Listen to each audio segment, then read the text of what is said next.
In response to the situation in Ukraine, the intentions between the United States and Russia over the annexation of Crimea, NASA has decided to cut off all contact with Russia except for cooperation aboard the International Space Station.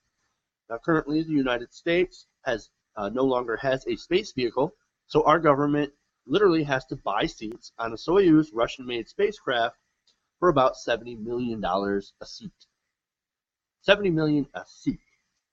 Now, there's an internal memo obtained by The Verge from NASA that said that given Russia's growing or ongoing violation of Ukraine's sovereignty and territorial integrity, until further notice, the U.S. government has determined that all NASA contacts with the Russian government representatives are suspended, unless the activity has been specifically accepted. The new policy does not apply to operational International Space Station activities or multilateral meetings held outside of Russia that may include Russian participation. What do you guys think about this whole NASA cutting off, communication with Russia? What do you guys think?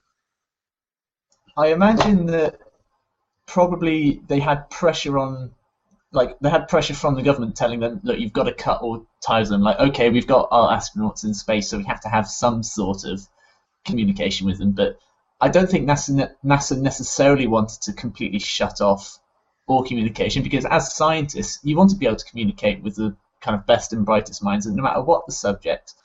And I feel like this is just another hurdle now that scientific progress is going to have to get over, because at the moment NASA's the amount of money that NASA received is in 2012 it was 0.48% of the federal budget, whereas back in 1966 it was nearly 4.5% of the federal budget. So NASA's been getting less and less money all the time, and as you said, now the government is having to pay $70 million every time they want to send up a single guy to the International Space Station, which is ludicrous. It amazes me, and I think this is really just a case of showing that kind of NASA's might and America's kind of at least scientific might when it comes to space exploration and anything to do kind of outside of the Earth's atmosphere has just really dwindled, and it's a bit pathetic now, and I think it's a really sad state of affairs. Barack Obama allowed NASA's budget to get gutted towards the beginning of his presidency. And back in the good days, I used to say that was going to be the single biggest blight, if he didn't correct it, on his presidency. Of course, that was before we knew that he would go on to assassinate U.S. citizens without a warrant, and a lot of the other things, and the NSA spying, and all the other constitutional rights that he's actually violated, not the ones that the right wing makes up. So back before we knew about all that, I thought his gutting of, or allowing NASA to be gutted, was the biggest mistake he could have possibly made. But man, if you want to see an argument against the concept that the private sector is always super efficient, government is always super inefficient, look at NASA, man. What those guys do with the tiny budget that they have is unfreaking believable. And if we, the reason a lot of this defense spending and stuff keeps going is because congressmen, have those factories in their districts or whatever. Hey, I'm a liberal. I'm all for government spending. Like, instead of spending it on defense contractors, get those companies hooked up with NASA, and let's build the space program with that same amount of money. And I think that would be fantastic. But so all that said, I know that's kind of off topic. I have to throw it out there to show that I have no anti-science, anti-NASA, demagogue. You got to do this.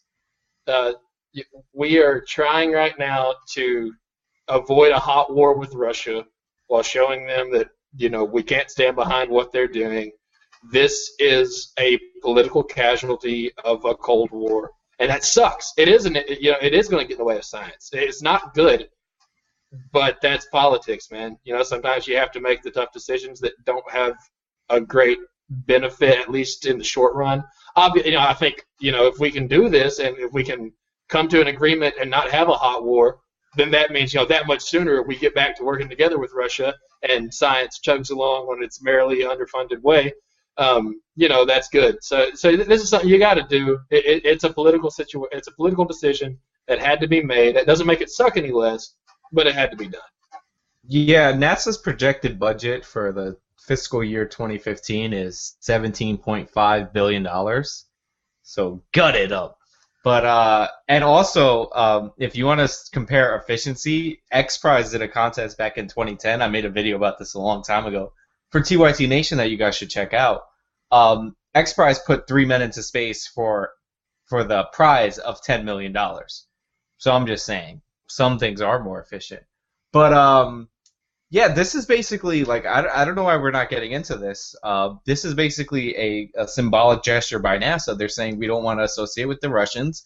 It's like the sanctions that they originally put out that we're not going to work with them, but they left a caveat in there since they are our ride to the International Space Station. We're not going to work with Russia except in the thing that we usually work with Russia on. So like this is more like political gamesmanship.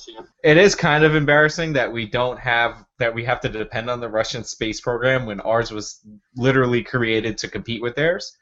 But like NASA hasn't been NASA for years. You know what NASA's number one job is now? It's to put out propaganda for the government. Since NASA's the only government agency or the highest government agency approval rating, like they keep releasing like weird studies that I didn't even know NASA did that any other agency people would just scoff at because NASA's the only agency they like. So basically it's a propaganda wheel for the Fed. So I don't really care about them that much. Here's one thing I agree with you, Sean, is that you're right, this is definitely political gamesmanship, but I want to go into the idea, I think that we majorly screwed ourselves when we decided to retire the space shuttle without a replacement. I'm a huge believer in scientific discovery, in science, right? And eventually space travel and colonization. And I love this quote by Stephen Hawking. And he had said, I believe that in the long-term future of the human race must be in space. The human race shouldn't have all its eggs in one basket or on one planet. Let's hope we can avoid dropping the basket until we have spread the load. All right, so I absolutely love that quote. And like all things that we need as a species to do to survive and to thrive, it of course gets fucked up by politics and political games.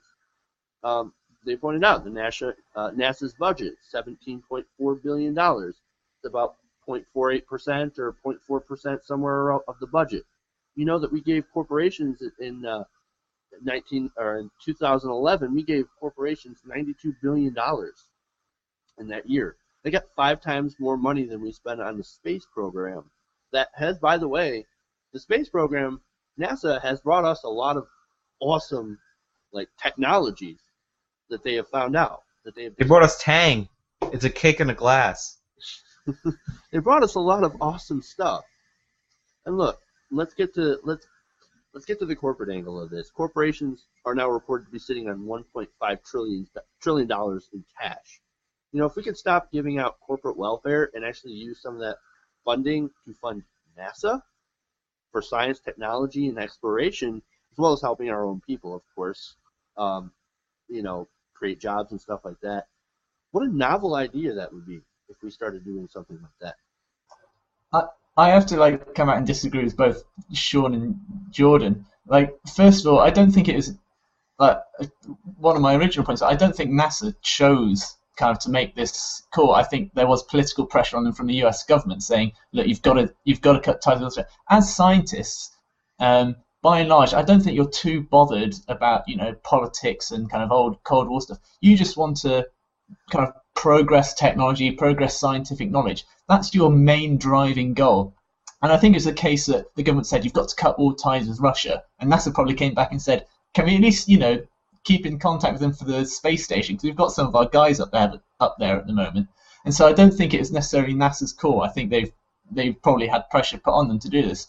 And also, with Jordan saying, this is just kind of one of the political costs that just had to happen. We've got to try and put as much pressure on Russia as we can. And this is just a cost that we've had to, or at least America has had to accept in this kind of feud that's going on over Crimea.